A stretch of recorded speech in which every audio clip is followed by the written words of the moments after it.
Right now, I want to review The Deer Hunter, and actually, I'm very happy that I was able to go down and watch it in movie theaters. I watched the film like over 10 years ago, and I liked the film because I was going through a lot of depression and I went through a traumatic experience in my life, so I kind of really resonated with just the heaviness of the material of this movie. And I'm happy that I watched it again just so I can kind of look at it outside of being a young person that was really depressed and wanted to kind of resonate with something. Because sometimes you get older, you look at things with a lot more maturity, and sometimes you look at things just with a lot more just insight and unbiased. And also, they were showing this at the Metrograph in New York City, so it's a really great movie theater, and I really enjoyed myself. So, without further ado, The Deer Hunter is a movie starring Robert De Niro and John Savage and Meryl Streep and also Christopher Walken. This is the only time Christopher Walken has ever won an Oscar, and it's about these four steelworkers in Clairton, Pennsylvania, who one of them has a wedding that they go to in the beginning of the movie. So you see like who what their lives are like, and then before they go to Vietnam, then you kind of see them go through traumatic experiences in Vietnam, and then you see the aftermath. So this is definitely one of the first movies that really talked about PTSD, and it also kind of really talked about living with disabilities caused by war and other things like that. And also too, like, this is also a very controversial movie for a lot of reasons because this is Michael Cimino, and if people don't know the name, he's the filmmaker that changed Hollywood because during this time, because of films like Lawrence of Arabia and The Godfather, Gone with the Wind, Dr. Zhivago, Cleopatra, those were very long duration films. So when he did The Deer Hunter, this was kind of like the tail end of the long movies being accepted in Hollywood. After that, he did Heaven's Gate, and Heaven's Gate bombed in movie theaters. So then it made the movie system say, okay, we're not going to give directors and producers that much creative control because of how Heaven Gate bombed, because it closed down United Artists. And then also the other thing that it did was there's a reason why like Lord of the Rings is like 3.5 hours, or Titanic. They would always give it to a director that can really handle that length. They wouldn't just give it to anybody because of Michael Cimino. Like he had a lot of potential, but after The Deer Hunter, his success went down. He did win best. He won 3 Oscars for this. He won Best Director, Best Producer, and also Best Original Screenplay. But also, it's interesting because Francis Ford Coppola accomplished the same thing in The Godfather Part 2, I believe. Best Director, Best Producer, and also he co-wrote the script. So, it's rare, but like he was kind of considered one of those directors that would have been big in Hollywood. And also, if you didn't know something about Michael Cimino, he was actually founded. Who the person who made him famous was Clint Eastwood. So I want to talk a lot about this film. That first of all, like with The Deer Hunter, is that it's really a 3-part movie. So the first part is the Russian Orthodox wedding. So this takes place in Pennsylvania. So we find out that Robert De Niro and his character is Michael, and Christopher Walken's character is Nick. So and what happens is that they spend like maybe 30 or 40 minutes of the film. This is why the film is controversial, because of its length. So they spend like close to 50 minutes you meet them, they work in a steel mill, and they get out of work and they go to this like very, very beautiful wedding, and there's like maybe like 20 minutes of people like singing and dancing at the wedding, and you're hearing this beautiful Russian Orthodox music. And then after that, you get introduced to Meryl Streep's character, where she is like abused by her husband. After that, they go on a hunting trip, and after the hunting trip, they they come back and they go to Vietnam. So the issues with the first part of the movie is the wedding, because like I said, the problem with it is it's like 40 minutes, but it's like there's like 20, 30 minutes of like there's like 20 minutes of people like just dancing and singing. And the strength of it is that because the music's in the background, because there's a lot of like sound, it's almost like hypnotic. And also too, the reason why I think they show a lot of just, the characters being jackasses, like they're drinking beer, Robert De Niro is streaking, like they're picking up women and they're swinging them around their shoulders during the wedding or things like that. They're trying to do two things. Like, first of all, they're trying to make it such a contrast to the end of the film. So you start with this joyous life and you end with them just having a funeral breakfast.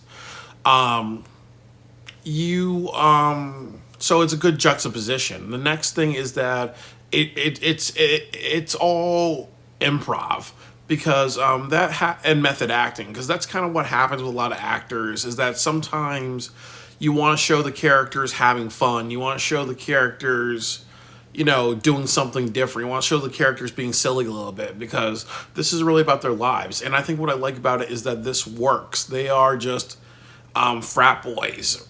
They almost are like frat boys in their like 30s. And then also too, that you're showing like that church, going to your job, drinking alcohol with your friends, that was really their lives, and that was the lives of a lot of people in during the 70s.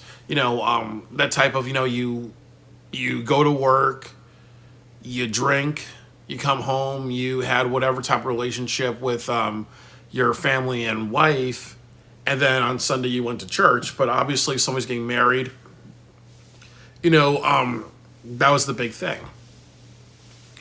And also too, and as I said, that it all works. It doesn't feel pretentious, and it doesn't feel like they're just hamming it up a little bit. It feels like everything that they include with these characters really fits their personality. Like, they are friends. They are people that that understand each other a lot, and just give them that much time in a movie, because they're such great actors, and the directing's done very well and the editing's done very well, and really retains your attention. But I would say that the other problem is that when you get to the Vietnam War scene, which is the second part of the movie, you feel a little tired, because you're like, that was so long that I almost don't look forward to the next part. So the next part of the movie is the Russian roulette Vietnam War scene. So what happens is that they do a jump cut from them returning home from a deer hunting trip to them in the Vietnam War. So this is definitely, like, I think, like, the most toughest part of the film, like, because it is definitely really violent. It opens with this guy, with this Vietnamese soldier throwing a grenade in a bunker filled with like Vietnamese citizen people hiding from war. So it blows up, and the only person that survives is this woman covered in blood and her child covered in blood. And this Viet Cong soldier guns them down. Robert De Niro's character sees it and just melts his ass with a flamethrower. And then later he gets in a few minutes later in the film, Robert De Niro's character, Christopher Walken's character, and like the two other guys that are with them, they get kidnapped by Viet Cong, and they're forced to do Russian roulette. They get out of that situation, and that's really kind of like the end of the second part, if I remember. There's like time in Saigon and in Vietnam where they're kind of like, where you see Christopher Walken's character develop PTSD. You see another character develop really, really bad PTSD. You see another character with a broken leg. Later on, like, the person has to get amputated. And I think like the bulk of the film is like the last part, which is how the aftermath of war. So there's a lot of things that I like about that they did well with the Vietnam War scene. That first of all, because the wedding scene was so long, you started with lots of violence as a juxtaposition. And one thing they do is catharsis, because they talk about this in Quentin Tarantino films, like in the hate, like in a Inglourious Bastards, when the Nazis, when the Nazis were shooting like the people who were hiding underneath the wooden floor. You had one person survive, and sometimes you need that in movies just so there's a sense of catharsis. Like, you know what, I want to watch it because at least I kind of feel happy seeing the bad guy gets punished. Another great example is in Kill Bill, like how Uma Thurman's character gets raped, but next scene she's killing her rapist, or how in the beginning of Kill Bill, she's murdered, but then she's shot in the head, and then the next scene she's actually kicking Black Mamba's ass. So that type of you build up your main character, or you build up a character that is bad, and the bad guy pays for their behavior because there's a sense of catharsis. So they do that very well. The Viet Cong soldier throws a grenade in a bunker, kills a bunch of innocent people, and then guns down a woman and her baby, and then Robert De Niro lights his ass on fire. Like, the fucker gets what he deserves. And while the guy's running around on fire, Robert De Niro just like shoots him dead because the fucker's got to pay for what he did. Fucker. And the next thing's the Russian roulette scene, where how it's kind of set up is that they're in a water prison, like underneath like a huge, like underneath like a underneath a house, underneath a hut. So they're all in the cage underneath there, like all the prisoners, Robert De Niro and other ones. So the Viet Cong pick two of them out one by one, and they force them to play Russian roulette. And the thing that happens is that when one of them just shoots himself in the head, their blood kind of like drips down underneath the floorboards onto the soldiers that are alive, just so they know that of their impending doom. And Robert De Niro, quick thinking, he gets out of that situation with Christopher Walken's character. And that's also kind of cathartic too, because you see how brutal the Viet Cong are. And and I don't mean to kind of stereotype, but definitely like when it comes to like the Viet Cong in a lot of Asian countries, you look at the rape in Nanking by the Japanese government. You look at the violence during the reign of Mao Zedong, but also there's violence in Vietnam War. But there were a lot of just human rights violations, or a lot of just sadistic like types of torture, just like this one. So I think that when you kind of like see Robert De Niro's character get revenge and also like get out of the situation, you're almost like rooting for their side, or you're rooting for the American side, because it's like, what, you guys just took it too far. The other thing that I would say is that the cinematography is really amazing, and one thing that really saves this film is really the directing, because I really like how all the actors really, really have to give their best. And the cinematography is very, very cinematic. There's zooms, there's contrast. The greens and the purple, the greens of the Pennsylvania mountains versus like the smoke and the fire, and lots of like scenes of fire and red in Vietnam. And they also do a good job showing crowds and stuff like that. And it honestly feels like you are watching, when you see the footage of Vietnam and people like escaping Saigon and other places in Vietnam to get away from the Viet Cong and war. They do such a great job with their cinematography and their staging of people that you do feel like it's actually, you're actually seeing it happen in front of you. It feels like they took a lot from reality, which I do like. Another criticism of this part is like the Viet Cong soldiers, because really when you look at this whole entire film, there's not really any Vietnamese character that's good. Like, all of them are kind of bad guys. The people in the Russian roulette scene at the very end of the movie, and then the soldiers, how cruel they were. So a lot of people are saying that this film is like definitely anti-Vietnamese or anti-Asian. And then I really want to talk about like the next part of the film that, and this is kind of like the last part, which is like the aftermath, the after of Vietnam. So Michael comes home and they throw a big party for him. So what happens with Michael is that he chooses not to go. He spends time in a motel to kind of like gather his thoughts, think about his next step. and then later on, he kind of goes to see Meryl Streep's character. And I think I think if I have it right, like she was gonna marry Nick, who is Christopher Walken's character when he came back, but they don't know where Nick is at this point in the movie. Probably Michael and him got separated, so I think that Michael doesn't know where Nick is. He's just missing in Vietnam. So Meryl Streep's character and Robert De Niro's character, they both develop a sexual relationship over time, because they don't know like where Michael is. And then what also happens with Robert De Niro's character, Michael, is that he goes on a hunting trip with his friends. His friends have this thing about when they get upset, they may aim guns at each other, and then Michael just puts a bullet in the gun and says like, "This is just what it is." And he's trying to make a point to them through actually being forcibly rushed really against his will and seeing other people do it, that he he just doesn't like people just not taking real violence, real war, real situations seriously. But it also shows a form of PTSD. He goes from being the calm, patient leader to just violent and abusing his friends. But also this was, during a time where, with stuff like that happened, people wouldn't say, okay, well, this guy's PTSD. The people just like be like, okay, maybe this person's just having a bad day or got in their emotions, so we're gonna like let it go. We're still buddies, for life. There's another character, like that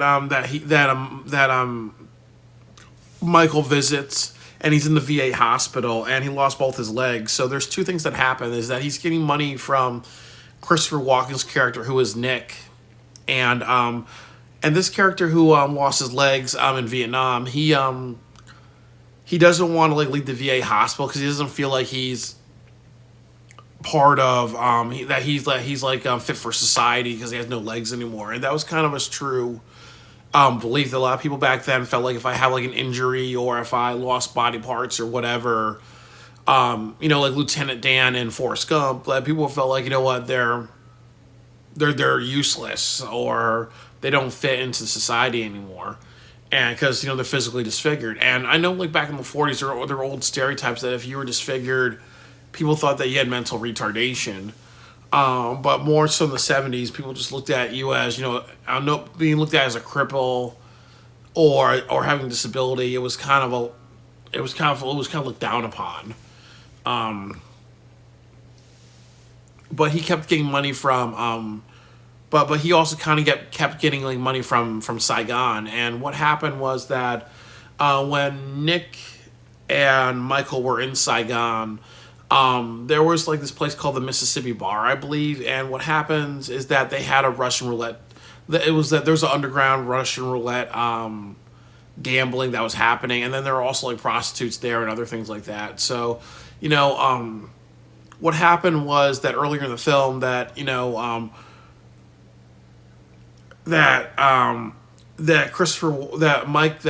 walks in on that, and he sees like Michael like watching one of the games, and he kind of flips out. And I think that what happens to Nick is that he kind of gets angry because he's like, what, we were both being forced to play Russian roulette, and now you are watching a Russian roulette game and seeing people die in front of you, and you're finding like, and you're kind of cool about it. So so you don't kind of respect what we've been through. So the end of the film is really like Nick seeing what Nick was going through, and Nick is has PTSD, and he's also like doing Russian roulette, and it's a way for him to kind of, what's the word, give money to his friend, support his friend who's in the hospital at the VA, but also a way for him, as they said, to kind of like relive his trauma and not find other solutions. And then there's a thing about how, maybe his philosophy is that he wins both ways. If he wins, he brings money to his friends and his family, but also if he shoots himself in the head, he's putting himself out of his misery. So it's a win-win. So very, very, very, very sad, very heartbreaking scene when you really kind of dissect that, it's a person that is suicidal. And also when Robert De Niro tries to save him, that he's unsuccessful. And Robert De Niro's character has another form of trauma after that because, obviously you see what can't helping your friend and not keeping your promise to your friend.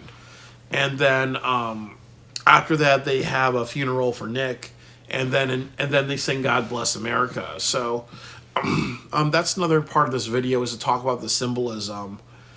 That there's a lot of symbolism in it, and I think like the symbolism of "God Bless America." There's two things about it, which is that it's kind of saying that like still, even though that they're soldiers and they sacrificed a lot, these are people that still respect their country.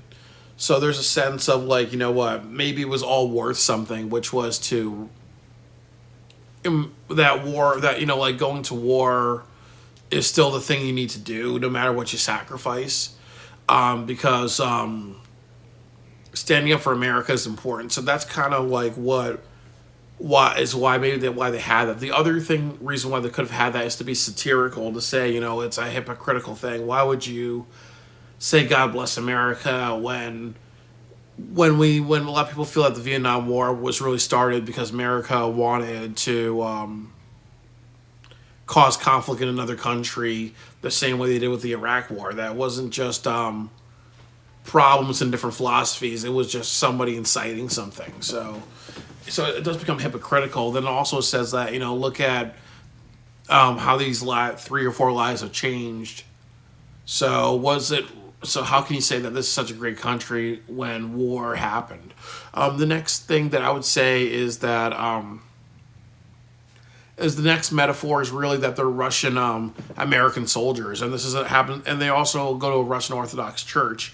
So I like that because it's the idea of that that what they do for their country is insignificant, because more likely people are going to look at them as Russians and be like, oh well, you might be communist or whatever. So even though they did these great deeds and they fought in war and they sacrificed their lives and did a lot of great things, there's a sense of it doesn't really mean anything in the grand scheme of things because they're Russian immigrants. I think the other thing that I would say is that I think as metaphors like the Russian roulette, a lot of people will say that the Russian roulette is a metaphor for war itself, because you are gambling with human lives, and and that's one of the reasons why the Russian roulette seems powerful, because it is the same thing about gambling with human life, and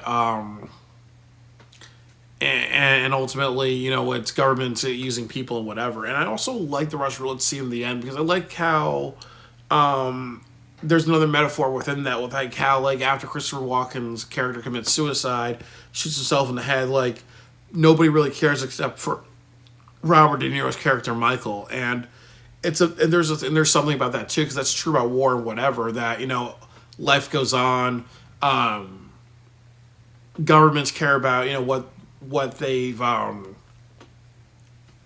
what their next move is, versus actually the sadness and the tragedy. So there's that in it as well, and and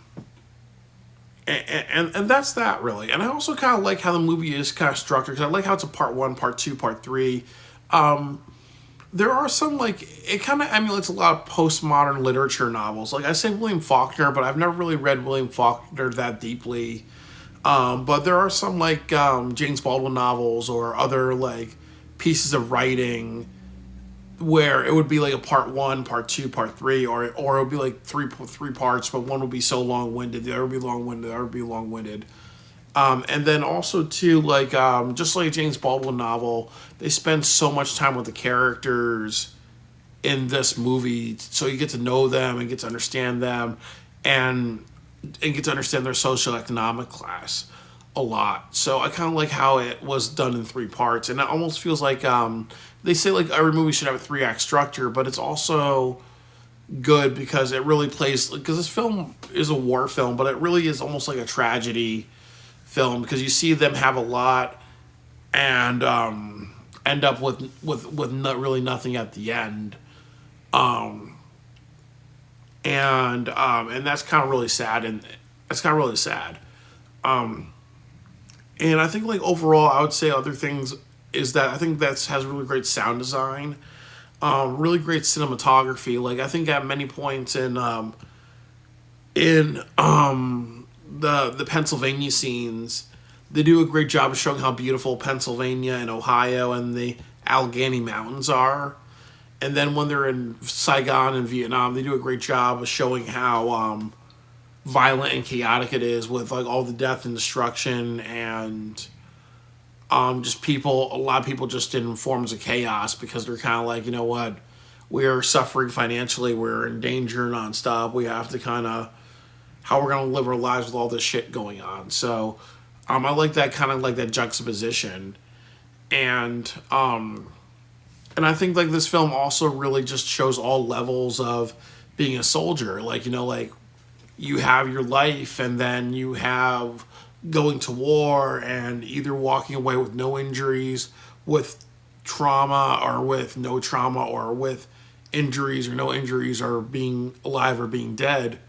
And then going to VA, seeing how your friends turned out, seeing how you turned out, seeing how relationships are a little different when you get home, and just seeing how when you go home that there's a lot of people that look at you as a hero for serving your country, but most people almost don't want to be reminded, or even just like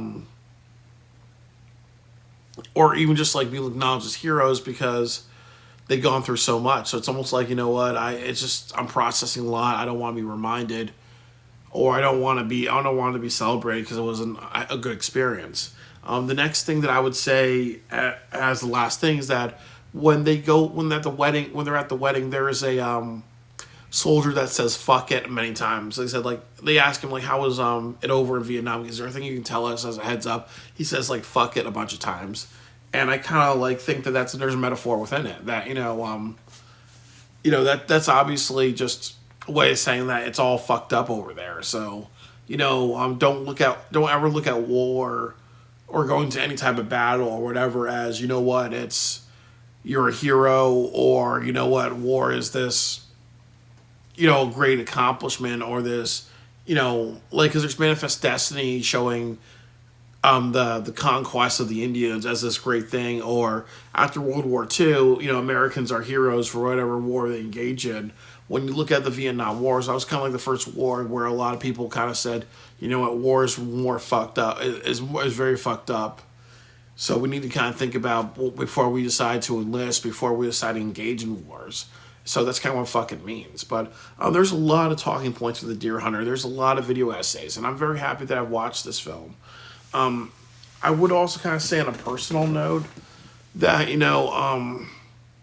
I did suffer from PTSD because I worked at a job and it was robbed by its own security guards.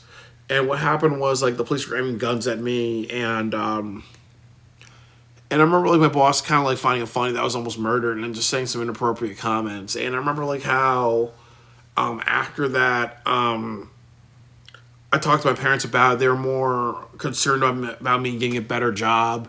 And they were also saying things like, I don't want you to bring up what happened to you, like when police were aiming guns at me, kind of snickering to at me and stuff like that. So, when I look at Christopher Walken's character, because I remember, like, one time I got really depressed, and I was at a filmmaking festival showing my work, and I kind of was talking about, like, what happened to me. It was the first time I ever wrote and whatever about it. And I remember, like, how I always looked at films like The Deer Hunter and saying, like, I kind of felt the same way Christopher Walken did. And when I kind of look at The Deer Hunter, I kind of said, like, you know what, I think for what I've been through and what other people have been through, I think Christopher Walken does a hell of a job of showing just the self-destruction of a person going through PTSD, and just how some people will turn their anger on themselves, just like I've done.